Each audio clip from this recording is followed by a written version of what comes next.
بسم اللہ الرحمن الرحیم۔ السلام علیکم ناظرین، آپ اپنا پسندیدہ یوٹیوب چینل دیکھ رہے ہیں حقیقت کی آواز۔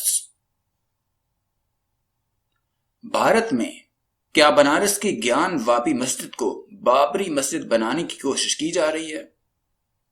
بابری مسجد تنازع کے پس منظر میں یہ خدشہ ظاہر کیا گیا ہے کہ اورنگزیب کی تعمیر کردہ گیان واپی مسجد کا انجام بھی ایودھیا کی بابری مسجد جیسا نہ ہو جسے منہدم کر دیا گیا تھا، اور اب وہاں رام مندر کی تعمیر جاری ہے۔ اس ویڈیو کی اہم ڈسکشن ابھی جاری ہے۔ آپ سے گزارش ہے کہ چینل کو سبسکرائب کر کے بیل کے نشان کو دبا دیں۔ اس ویڈیو کو لائک کرنے کے ساتھ ساتھ کمنٹ باکس میں لبیک یا رسول اللہ کا نعرہ ضرور لگائیں اور نبی پاک حضرت محمد صلی اللہ علیہ وآلہ وسلم پر درود پاک ضرور پڑھیں۔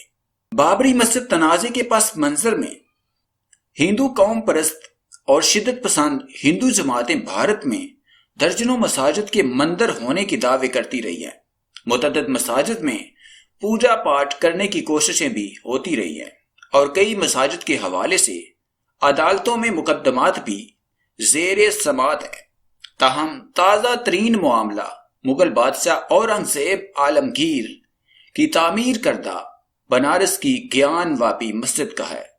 ہندوؤں کی جانب سے دائر کی گئی درخواست پر ایک عدالت نے گیان واپی مسجد کا سروے کرانے کی اجازت دے دی تھی، جبکہ یہ کیس سپریم کورٹ میں زیر سماعت ہے۔ پیر کے روز وضو خانے کے حوض کے سروے کا کام مکمل ہو گیا، لیکن عدالت میں پیش کیے جانے سے قبل ہی یہ رپورٹ میڈیا میں لیک کر دی گئی۔ مسلم فریق نے اسے عدالتی احکامات کی کھلی خلاف ورزی قرار دیا ہے۔ ہندوؤں کے ایک حلقے نے لیک رپورٹ کی بنیاد پر دعویٰ کیا کہ وضو کے لیے جس حوض کا استعمال کیا جاتا ہے اس میں شیو لنگ ملا ہے، جبکہ مسلم فریق کا کہنا ہے کہ وہ دراصل ایک فوارہ ہے جس کا کچھ حصہ ٹوٹ گیا ہے۔ ان کا یہ بھی کہنا ہے کہ اس کے اوپری حصے پر ایک لمبا سوراخ بھی موجود ہے جو اس کے فوارہ ہونے کی تصدیق کرتا ہے، کیونکہ شیولنگ میں اوپر کوئی سوراخ نہیں ہوتا۔ پیر کے روز سروے رپورٹ میڈیا کو لیک کیے جانے کے فوراً بعد سوشل میڈیا پر بعض ہندو تنظیموں اور افراد کی جانب سے مسلم مخالف بیانات کا طوفان سا آ گیا۔ ان بیانات میں گیان واپی مسجد کو شہید کرنے کے مطالبے بھی کیے گئے۔ سماجی کارکنوں، دانشوروں اور صحافیوں کا کہنا ہے کہ گیان واپی مسجد کے تنازع کو بھی بابری مسجد تنازع کی راہ پر ڈالنے کی منظم کوشش کی جا رہی ہے۔ خیال رہے کہ ایودھیا کی بابری مسجد میں رات کے اندھیرے میں بھگوان رام کی مورتی رکھنے کے بعد اس کا مقدمہ تقریباً 50 سال تک عدالتوں میں چلتا رہا۔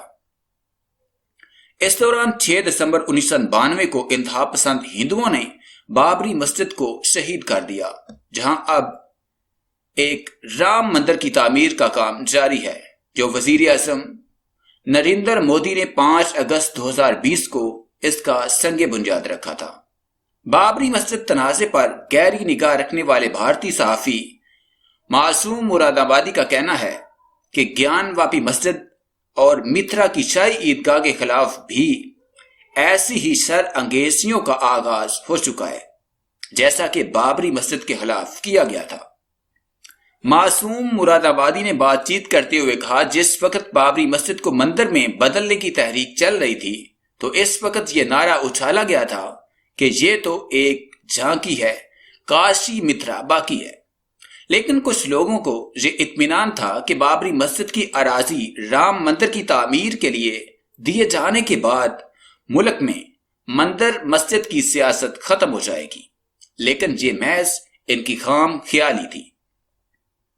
معصوم مراد آبادی کہتے ہیں، بابری مسجد کے معاملے میں سپریم کورٹ کے فیصلے سے فرقہ پرست اور فسطائی عناصر کو جو فتح ملی ہے، اس سے وہ اتنے اتاولے ہو گئے ہیں کہ انہوں نے ہر مسجد کا انجام یہی سوچ لیا ہے، ورنہ کیا وجہ ہے کہ بنارس کی گیان واپی مسجد اور متھرا کی شاہی عیدگاہ کے خلاف نئی اور زیادہ خطرناک مہم چھیڑ دی گئی ہے۔ خیال ہے کہ بھارتی پارلیمان نے 1991 میں پلیس آف ورشپ ایکٹ کے نام سے ایک قانون منظور کیا تھا، جس کی روح سے 1947 میں جو عبادت گاہ جس حالت میں تھی اس کی وہی حالت برقرار رکھی جائے گی، اور اس میں کسی کو کسی قسم کی ترمیم تنسیخ کا حق نہیں ہوگا، لیکن ہندو قوم پرست تنظیمیں اور قانون میں ترمیم کا مطالبہ کرتی رہی ہیں۔ بی جے پی کی رہنما اور مدھیہ پردیش کی سابق وزیر اعلیٰ اوما بھارتی کا کہنا ہے کہ اس قانون کی موجودگی کا مطلب آنے والی نسلوں کے لیے کشیدگی کو برقرار رکھنے کے مترادف ہوگا۔ اس دوران الہ آباد ہائی کورٹ نے مذکورہ قانون کے خلاف ایک عرضی کی سماعت کرتے ہوئے سن 2018 میں کہا کہ کسی بھی کیس میں اسٹے آرڈر کی مدت صرف 6 ماہ ہوگی اور اس کے بعد حکم نافذ العمل نہیں رہے گا۔ ہندو جماعتوں نے اس حکم کا سہارا لے کر سن 2019 میں گیان واپی مسجد کے معاملے میں کیس درج کرا دیا تھا۔ بھارتی رکن پارلیمان اسد الدین اویسی کا کہنا ہے کہ گیان واپی مسجد کے معاملے کو بھی ٹھیک اسی طرح لے جایا جا رہا ہے جیسا ایودھیا کی بابری مسجد کے ساتھ کیا گیا تھا۔ انہوں نے کہا کہ بابری مسجد کا کیس پہلے عدالت میں لے جایا گیا، پھر اسے منہدم کر دیا گیا۔ گیان واپی مسجد کو بھی منہدم کرنے کی سازش کی جا رہی ہے۔